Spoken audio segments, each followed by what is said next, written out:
प्रभु तुमी छाड़ाया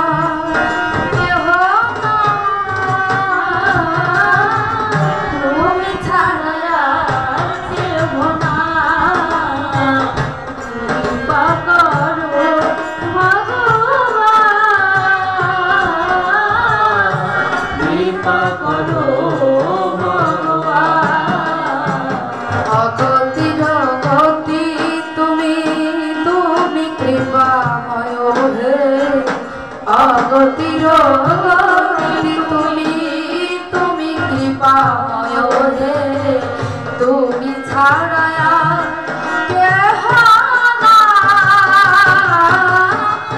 तुमी छाड़ाया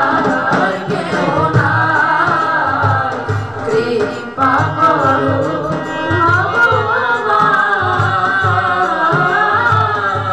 कृपा करो।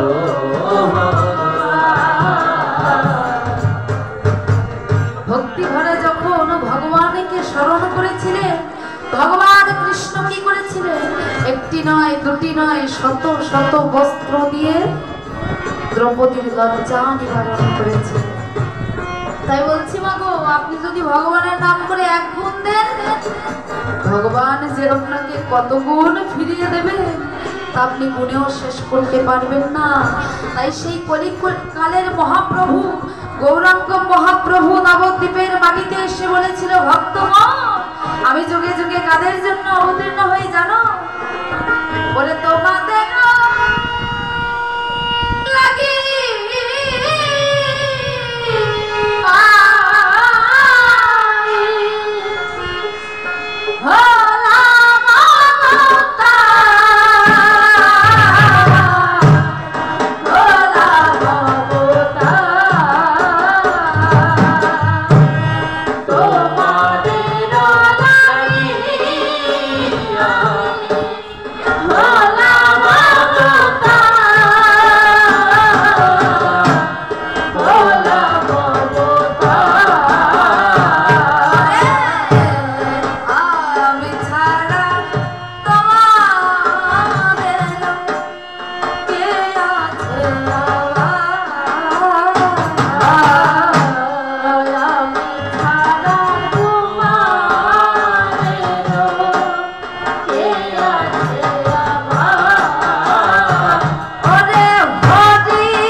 যাত্রা করেছে ওই গন্ধমাদন পর্বতে।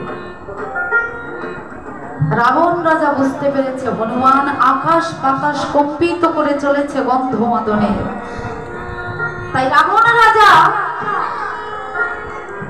পাত্র মিত্রদের ডেকে বলছে আরে তোমরা কি কেউ পারবে এই হনুমানকে আটকাতে? তোমরা কি কেউ এই হনুমানকে আটকাতে পারবে? বলে মহারাজ আমাদের কি আর সেই ক্ষমতা আছে? ওই হনুমানের সঙ্গে ছল করে পারা অত সহজ নয়। রাবণ রাজা ভাবছে তাই তো তাহলে একমাত্র আমার মামা কাল নেমে পারতে পারে।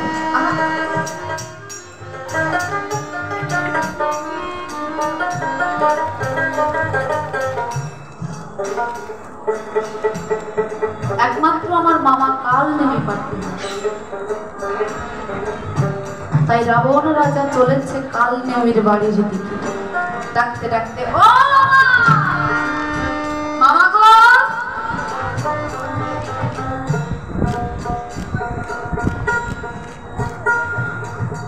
বলি বাড়িতে কি আছো? কাল নেমি রাবণের ডাক শুনে তার স্ত্রীকে বলছে, এই শোনো, ওই রাবণ বেটা আসছে, নিশ্চয়ই বেটা কোনো মতলবে এসেছে। তাই এসে যদি তোমার কাছে জিজ্ঞাসা করে মামা কোথায়, তুমি পরিষ্কার বলে দেবে যে মামা এখন ঘরে নেই। কালনামের স্ত্রী বলছে, স্বামী তুমি কোনো চিন্তা করো না, আমি ঠিকঠাক বুঝিয়ে বলবো। রাবণ রাজা আবারও এসে ডাকছে, বলি ও বাড়িতে কি নেই নাকি? কালনামের স্ত্রী ঘর থেকে বাইরে এসে বলছে, কে তুমি? আমাদের উনি না ঘর থেকে বলে দিলেন যে উনি এখন ঘরে নেই। হায় হায়, এখন কি হবে? রাবণ রাজা বাইরে দাঁড়িয়ে বলছে, ওরে শোনো গো শঙ্করী শ্যামা,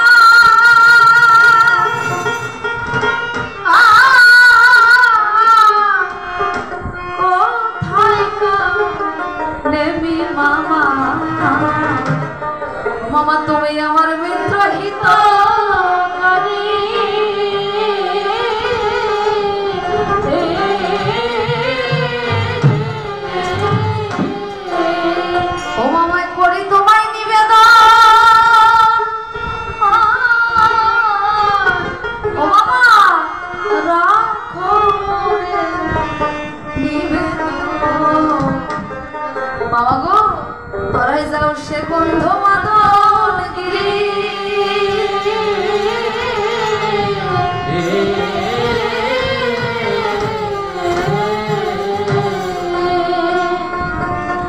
বলে, ভাগ্নে গন্ধমাদন পর্বতে যেতে হবে, আমি কি পারবো? বলে, মামা ওই হনুমানকে যদি তুমি আটকাতে পারো তাহলে আমার অর্ধেক রাজ্য সহ অর্ধেক রমণীর ভাগ আমি তোমায় দিয়ে দেবো। বলে, বাবা বাবা, এ তো না চাইতে পুরোটাই পাওয়া। এখানে থেকে রাবণের হাতে মার খাওয়ার চেয়ে গিয়ে ওই হনুমানকে মেরে আসে। তাই কাল নেমে আমার যাত্রা করেছে ওই গন্ধমাদনে। কেমন ভাবে?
যোগী বেশ ধারণ করে চলেছে ওই গন্ধমাদনে। এখন হনুমান তো আর তাকে চিনতে পারছে না। হনুমান হঠাৎ করে কালনেমিকে দেখে ভেবেছে সত্যি সত্যি যোগীবর। বলে, ও হে যোগীবর, আমি বড় বিপদে পড়ে আপনার শরণাপন্ন হয়েছি। কালনেমি বলছে, হনুমান তোমাকে বাবা কিছুই বলতে হবে না, আমি সব জানি, আমি যোগ বলে সব জানতে পেরেছি। তোমার আমার দুজনেরই প্রভু শ্রীরামচন্দ্র, তার ভাই লক্ষণের প্রাণ সংশয়, তাই তুমি এসেছো ঔষধ দিতে, তাই ঔষধ চিনতে পারছো না তাই তো? বলে, হ্যাঁ যোগীবর, কোনো চিন্তা করো না বাবা, বাবা, আমি তোমার জন্য ঔষধ গুছিয়ে রেখেছি, তুমি একবার ওই সরোবর থেকে স্নান করে এসো। তুমি একবার সরোবর থেকে স্নান করে এসো, কারণ কালনেমি তো জানে ওই সরোবরে রয়েছে বিশাল কুম্ভীর। এখন হনুমান বিশ্বাস করে, কালনেমির কথা বিশ্বাস করে চলেছে ওই সরোবরে স্নান করতে। যেই না স্নান করার জন্য একটা পা দিয়েছে, তার পায়ে যেন কি একটা জড়িয়ে গেছে। হনুমান ভেবেছে হয়তো কোনো জলপোকা, তাই সে কি করেছে, আর আস্তে আস্তে করেছে হনু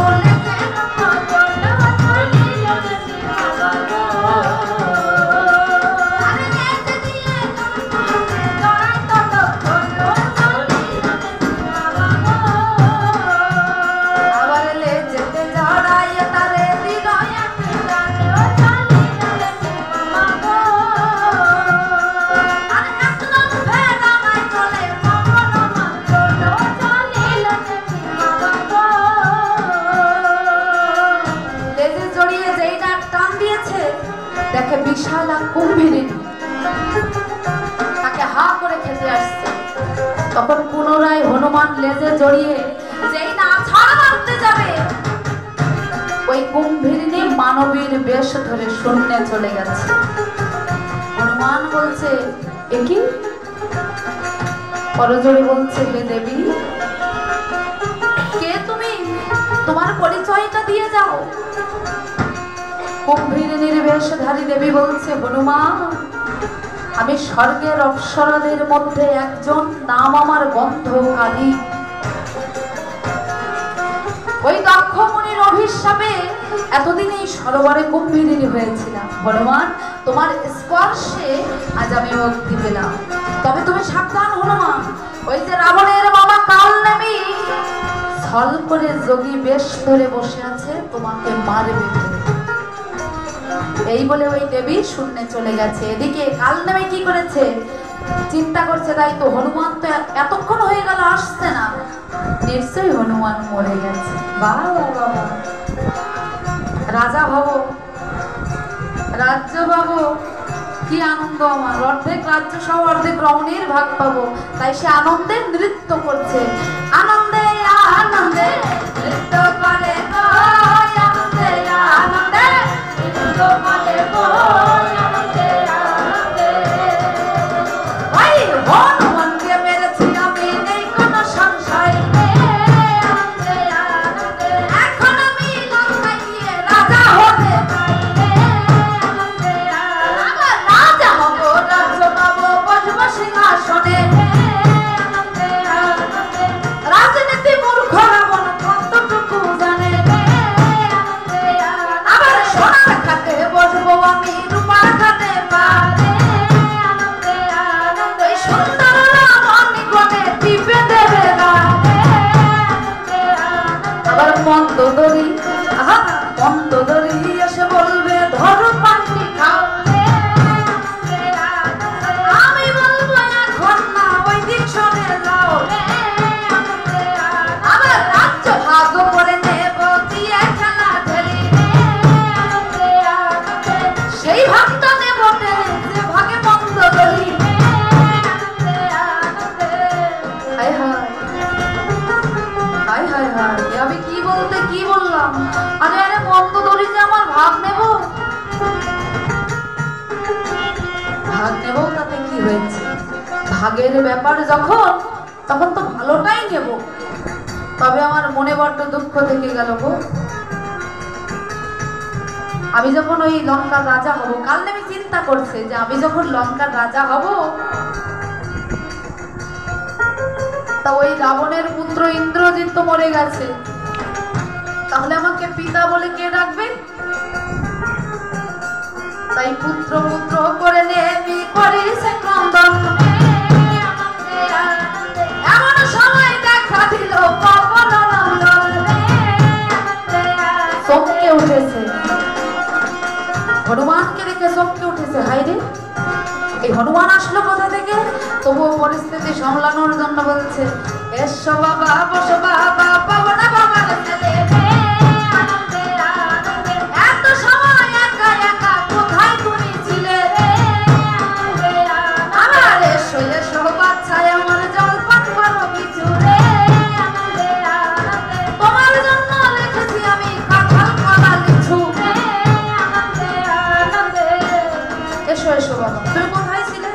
বলে ওহে যোগীবর, আপনি পুত্র বলে কাঁদছিলেন কেন? বলে আসলে তোমাকে তো অনেকক্ষণ দেখতে পাইনি, তা তোমাকে তো আমি পুত্র সমস্নেহ করি, তা তোমাকে দেখতে না পেয়ে আমার মনটা বড় গু গাইছে, তাই আমি এমন করছি। বলে ও আচ্ছা, তা যোগীবার আমাকে আপনি ভোজন করতে বলছেন, সেবা নিতে বলছেন, আমার জন্য আপনার কিছুই করতে হবে না, যা করার এবার আমিই করছি। তাই কি করেছে, আস্তে আস্তে করেছে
এবার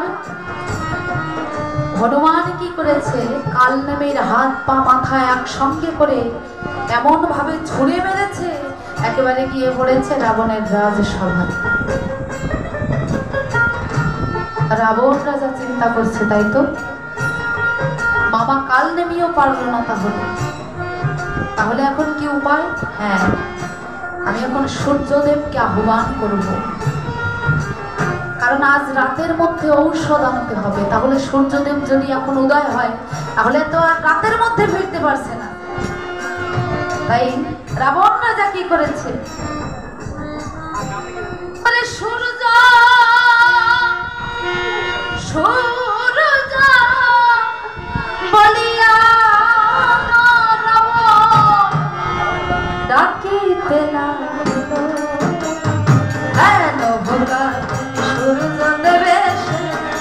দর্শন দিল,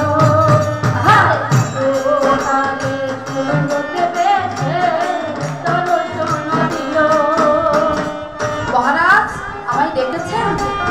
শোনো সূর্যদেব, আমি রামের ভাই লক্ষ্মণকে শক্তিশালী বিদ্ধ করেছি, তাই হনুমান গেছে ঔষধ আনতে।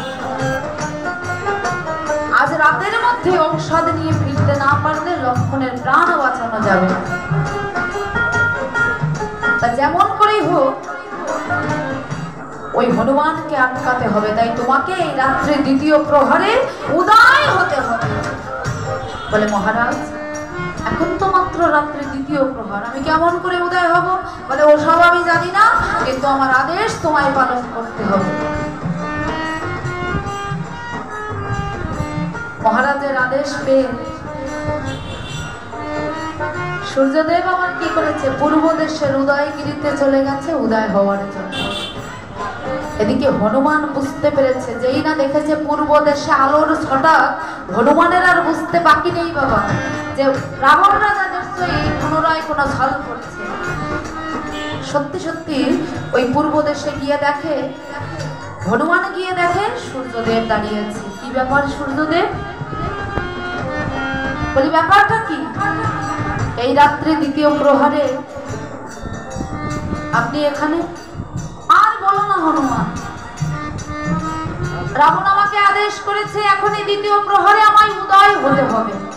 হনুমান বলছে আচ্ছা বেশ, আচ্ছা বেশ, আপনি উদয় হবেন, কিন্তু সূর্যদেব আমার অনেক দিনের একটা মনোবাসনা আছে। তা কি? বলে আমার অনেক দিনের একটা বাসনা, আমি একটু আপনার সঙ্গে মিত্রতা করব। দেখুন সূর্যদেব, আপনার নাম ভানু আর আমার নাম ধনু, নামের কত সুন্দর মিল। তা আমার অনেক দিনের ইচ্ছা আমরা একটু মিত্রতা করব।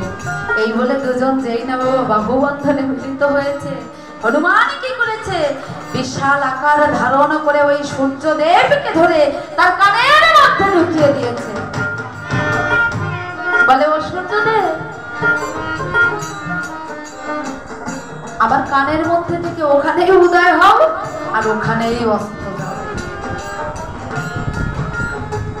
এবার হনুমান পুনরায় ফিরে গেছে গঙ্গমাধবে, কিন্তু কোথাও ঔষধ পাচ্ছে না, চারিদিকে ঔষধ খুঁজে বেড়াচ্ছে। হনুমান তখন মনে মনে প্রভু রামচন্দ্রকে স্মরণ করেছে, হে দয়াল দীনবন্ধু রাম, ও প্রভু, আমি তো ঔষধ চিনতে পারছি না, তো আমি যদি ঔষধ চিনতে না পারি আমি কেমন করে তোমার কাছে নিয়ে যাব প্রভু? তুমি আমাকে এই বিপদ কালে পথ দেখাও দয়াল দীনবন্ধু রাম, আমি তো ঔষধ পাচ্ছি না। আমি যে ঔষধ পাচ্ছি না, তাহলে আমি কেমন করে তোমার কাছে যাব? হ্যাঁ, হনুমান ভাবছে, তাই তো, আমি তো ঔষধ চিনি না, কিন্তু আমি যদি এই পর্বতখানা উঠিয়ে নিয়ে যাই তাহলে নিশ্চয়ই ওই সুসেন বন্ধু এই পর্বত থেকে ঔষধ খুঁজে দিতে পারে। আমি তো ঔষধ চিনি না, তাহলে আর কি উপায়? আমি এই পর্বতখানা উঠিয়ে নিয়ে যাব। প্রভু, তুমি আমাকে শক্তি দাও প্রভু।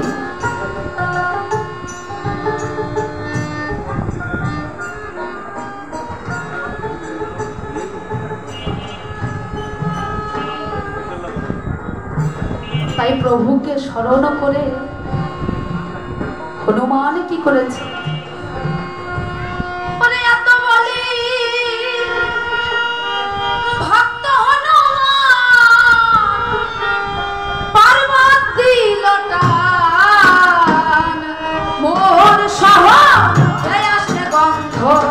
মাদন পর্বত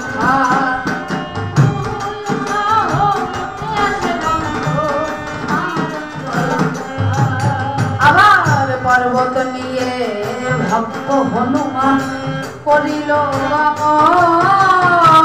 পথ মাঝে চিন্তা করে ওই পবন নন্দ।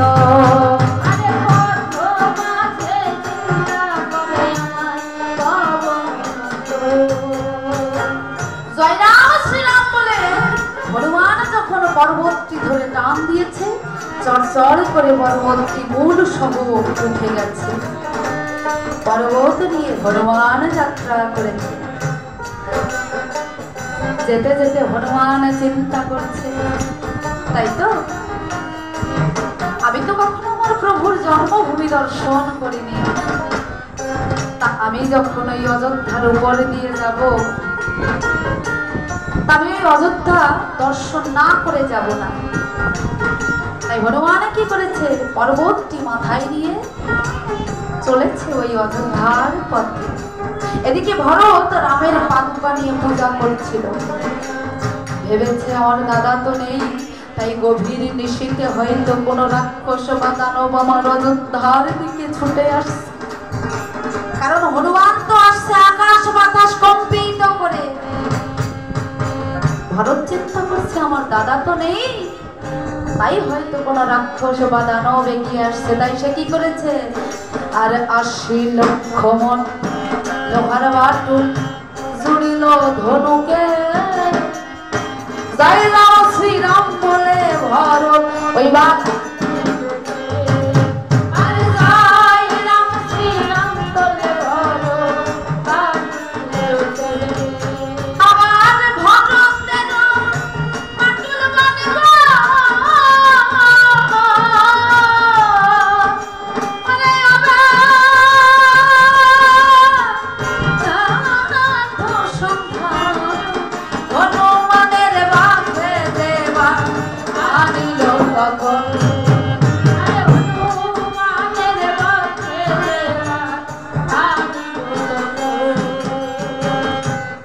ভরত রাক্ষস বা দানব ভেবে পাটুল নিক্ষেপ করেছে। হনুমান আমার পর্বত নিয়ে মাটিতে পড়ে গেছে, জয় রাম শ্রীরাম বলে মাটিতে পড়ে গেছে। কেঁদে কেঁদে বলছে, হায় রে ওগো প্রভু, কে আমাকে এই গভীর নিশীথে বাটুলো আর নিক্ষেপ করলো প্রভু? আমি এখন কেমন করে তোমার কাছে যাব প্রভু? ও প্রভু, আমার যে আর ওঠার কোনো শক্তি নেই। তোমার ভক্ত হনুমান যে পর্বত নিয়ে তোমার জন্মভূমির উপরে পড়ে আছে। ও প্রভু, তুমি আমাকে পথ দেখাও দয়াল দীনবন্ধু রাম। রাম রাম বলে কাঁদছে। কি ব্যাপার? সমস্ত অযোধ্যাবাসী হনুমানের ওই রাম নামও শুনতে পাচ্ছে। কি ব্যাপার? কাকে আঘাত করলো ভরত? কাকে আঘাত করলো?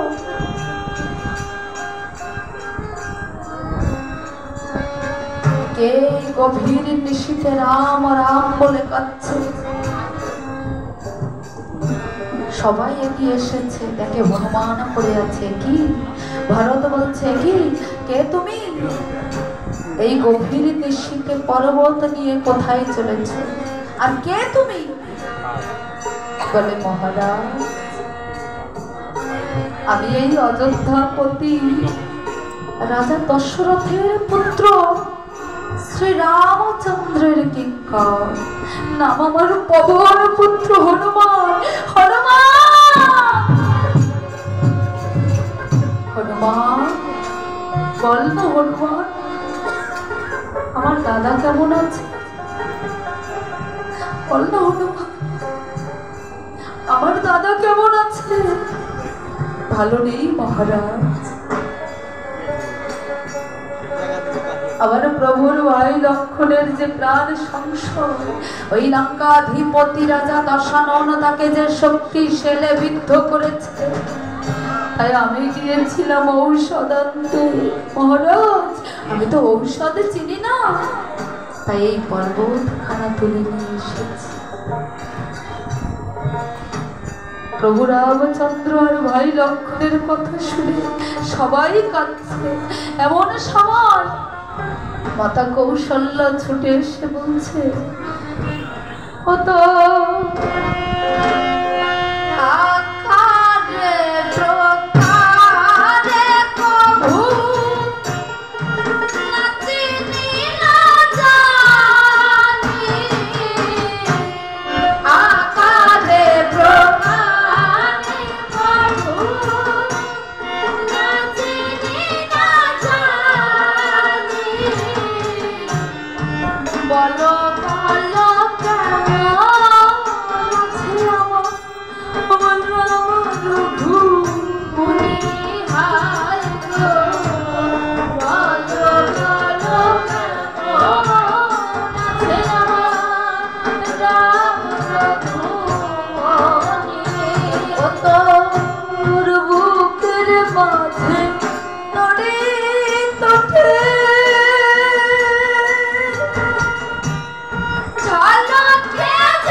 আমার রাম তো তোর সঙ্গে থাকে, বল না আমার রাম কেমন আছে? বল না হনুমান, আমার লক্ষণ কেমন আছে? বলে, ভালো নেই মা, লক্ষণ যে মৃত্যুর সঙ্গে পাঞ্জা লড়ছে, বাঁচার যে কোনো আশা নেই। লক্ষণের কথা শুনে সমস্ত অযোধ্যাবাসী কাঁদছে, সমস্ত অযোধ্যাবাসী কাঁদছে, কিন্তু একজন কাঁদছে না। শুধুমাত্র দূরে দাঁড়িয়ে একজন কাঁদছে না, সে কে? মাতা সুমিত্রা। হনুমান চিন্তা করছে, তাই তো লক্ষণের কথা শুনে সবাই কাঁদছে, কিন্তু ওই মা কাঁদছে না কেন? উনি কি লক্ষণের কিছু হয় না? মায়ের কাছে গিয়ে জিজ্ঞাসা করছো, মা আমার প্রভুর ভাই লক্ষণের কথা শুনে সমস্ত অযোধ্যাবাসী কাঁদছে, কিন্তু তুমি তো কাঁদছো না, লক্ষণ কি তোমার কিছু হয় না? বলে হনুমান। মাতা সুমিত্রা বলছে, ওরে হনুমান, লক্ষণ আমার কিছু হয় কিনা শুনবি? ওরে সুমিত্রা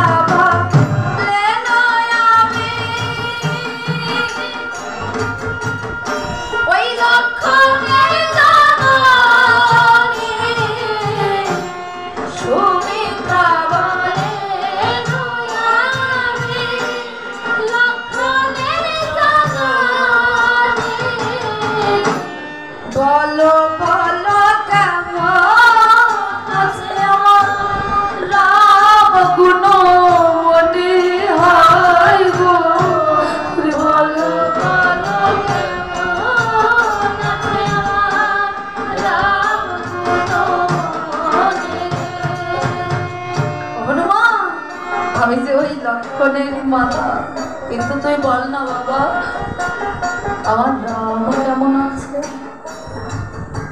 তুই বল না আমার রাম কেমন আছে? বলে, ও মা, তুমি কি বলছো মা? তোমার পুত্র মৃত্যুর মুখে পড়ে আছে, আর তুমি কিনা জিজ্ঞাসা করছো অন্যের পুত্রের কথা? তুমি কেমন মা? বলে, ওরে বনের মূর্খ বানর, তুই যদি আমার রামকে চিনতিস, তুই যদি আমার রামকে জানতিস, তাহলে বৃথা ওই বিশাল পর্বত মাথায় নিয়ে আসতিস না। কারণ কি জানিস? কারণ এমন সদা আছে আমার রামের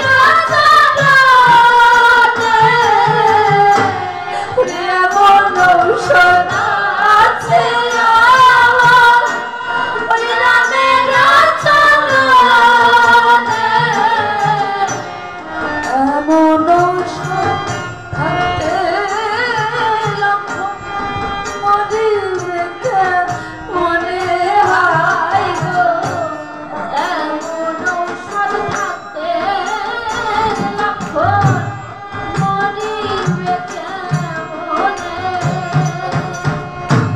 ওরে হনুমান,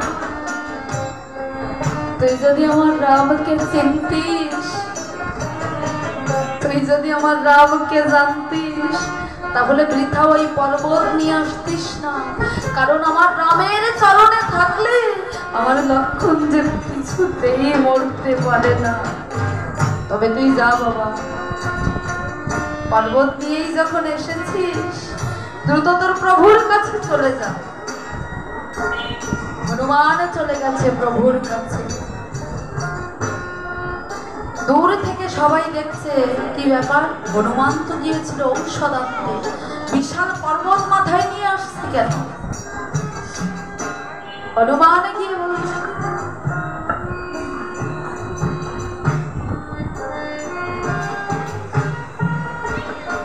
হনুমান গিয়ে বলছে, ও প্রভু,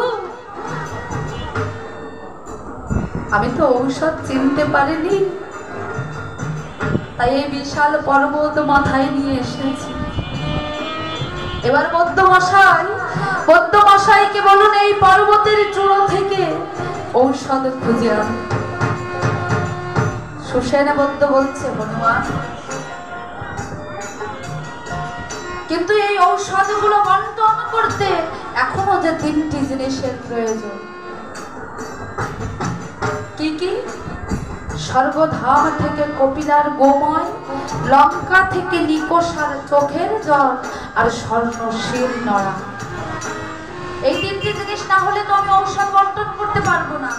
হনুমান এসে বলছে, ও প্রভু, আমি যখন রয়েছি তোমার আর চিন্তা কিসে, আমি সকল উপকরণ জোগাড় করিয়ে নেব।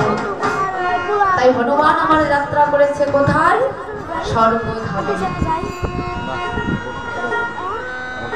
তথা হইতে হনুমান তখন করিল গমন, স্বর্গধামে গিয়ে হনুমান দিল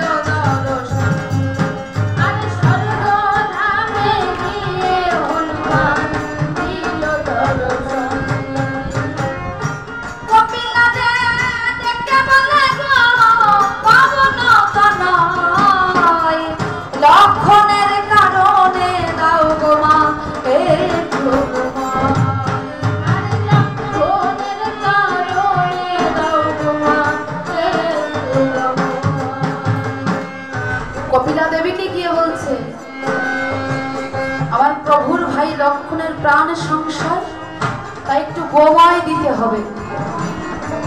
কপিলা দেবী বলছে, ও হনুমান, আমি প্রতি 12 বছর পর পর একবার করে মলত্যাগ করি। তা কিছুদিন আগে সেদিন চলে গেছে, আমার তো এখন নেওয়া সম্ভব নয়। তোমার যদি খুব দরকার হয় সামনে 12 বছর পরে এসো। হনুমান বুঝতে পেরেছে সহজে এই কপিলা দেবী তার গোময় দেবে না, তাই তাকে অন্য উপায় দেখতে হবে। তাই আস্তে আস্তে করেছে হনুমান লেজের পতন,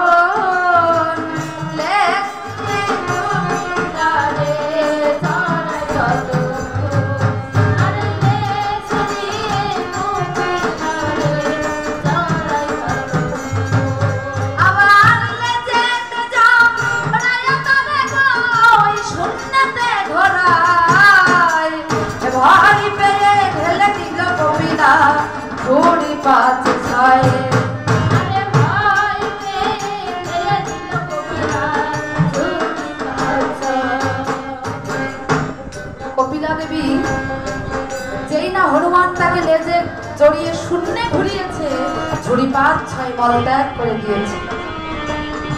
ওখান থেকে কিছুটা গোময় নিয়ে এবার যাত্রা করেছে লঙ্কায়। তথা হইতে হনুমান করিল গমন, লঙ্কা ধামে গিয়ে হনুমান দিল দর্শন।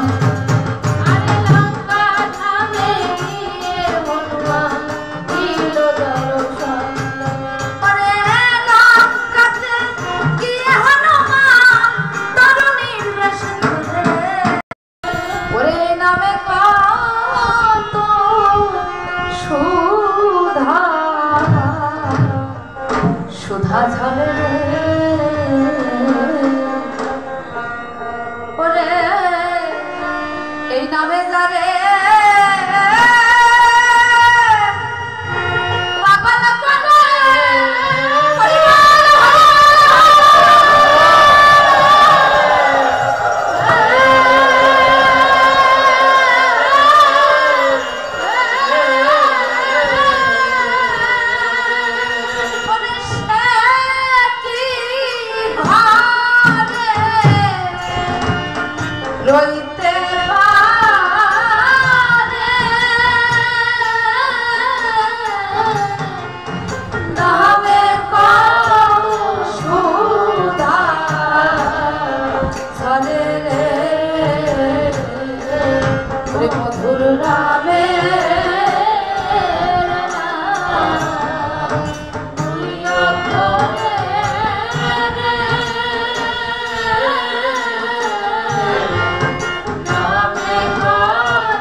ভাটের গানে কোন বানে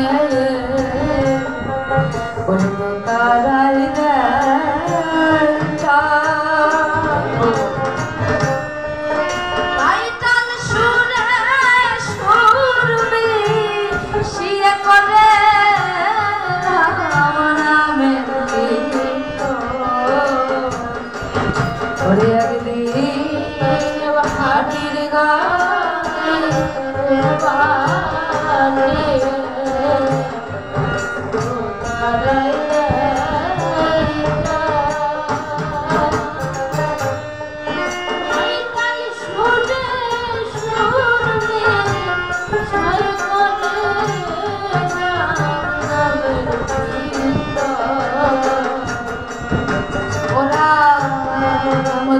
লোক তারো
হনুমান ভক্তির বাঁধনে যুগল রূপে বিরাজ করে হৃদয়ের আসনে ওরে বনের বানর ভক্ত হনুমান ভক্তির বাঁধনে যুগল রূপে বিরাজ করে হৃদয়ের আসনে। এই নামে শিলা ভাসে ওরে সোনা ডোবে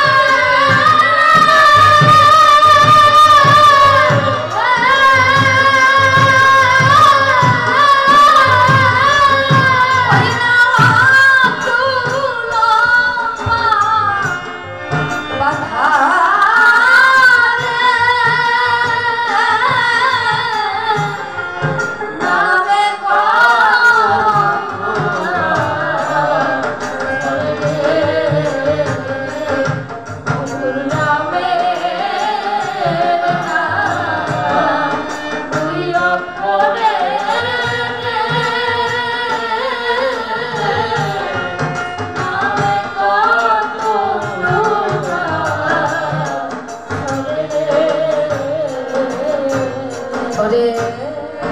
রাম নামে মহামন্ত্রে শিব মেনে খায় ভিক্ষা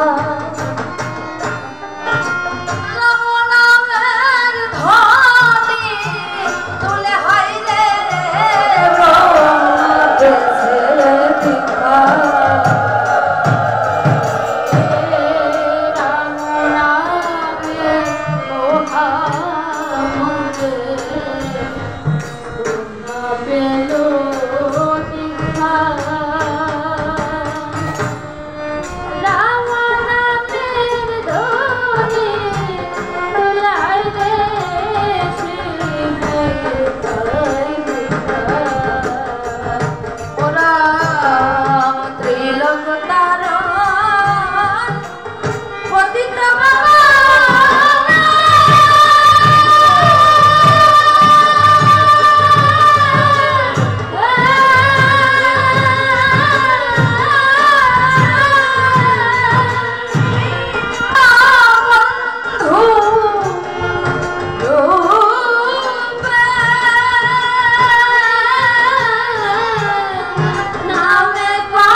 প্রভু রামচন্দ্রকে স্মরণ করতে করতে ওই ঔষধ বন্টন করছে। ঔষধ বন্টন করে বৌদ্ধমশাই কি করলেন? প্রভু রামচন্দ্রের হাতে তুলে দিলেন।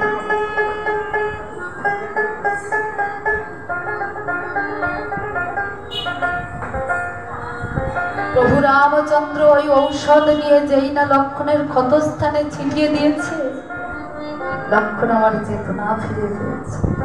তখন প্রভু রামচন্দ্র বলছে, ওরে ওরে ওঠো লক্ষণ, কথা বলো, জীবের জীবন সকাল হলো, জীবের প্রাণ সকাল হলো, ওঠো লক্ষণ, কথা বলো। ঔষধ বন্টন করে লক্ষণের ক্ষতস্থানে দিল রে।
সদিকা সদিকে দেন